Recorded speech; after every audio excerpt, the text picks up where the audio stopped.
booking ng Foodpanda, babayaran ba ng rider? Itong video na ito ay sasagot sa mga katanungan na yan mga kaibigan. At anong gawin natin pag hindi makontak yung customer? At anong gawin natin sa pagkain? Babayaran ba natin ng mga rider? Or isauli ba doon sa vendor? So magandang araw mga kaibigan, kumusta po kayong lahat? At sa video na ito, pag-usapan natin yung tanong na yan. At kung nagbabala kayong mag-apply dito sa Foodpanda, wala kayong trabaho pero meron kayong motor, meron kayong rider license, mag-apply na kayo dito sa Foodpanda mga kaibigan. At sa link ilalagay ko yung link kung saan, sa description ilalagay ko yung link or sa comment section ilalagay ko yung link kung saan mag-apply mga kaibigan. So ngayon, ang tanong mo yan, for example, hindi po makontak yung customer, fake booking po, hindi po bogus po yung booking mga kaibigan at marami yung pagkaon worth 5,000, 6,000 na pagkain mga kaibigan.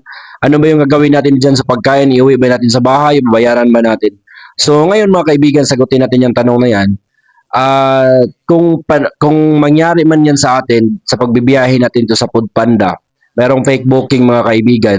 So hindi po natin yan babayaran. So merong tayong option dyan na pag hindi talaga makontak yung customer sa loob ng 5 minutes mga kaibigan, so merong button dyan sa taas, itong sa gilid mga kaibigan, merong button dyan na headset. I-click mo lang yan, tapos makikita mo doon yung mga kaibigan ang icon na help with the orders. So i-click mo yan at doon makikita mo mga kaibigan yung mga choices kung anong nangyari sa orders mo, sa order na dinala mo. Kung ito'y fake booking, natapon ba, hindi makontak yung customer, lahat-lahat nandun. So, nasiraan ka ba? So, makikita mo dyan mga kaibigan. At huwag kang mag-alala, wala kang babayaran dito. At ito ay isasauli mo lang sa vendor at picturean mo talaga yung crew ng vendor or may-ari ng vendor or anything mga kaibigan na proof na sinauli mo yung pagkain, sinauli mong order mga kaibigan ng fake booking.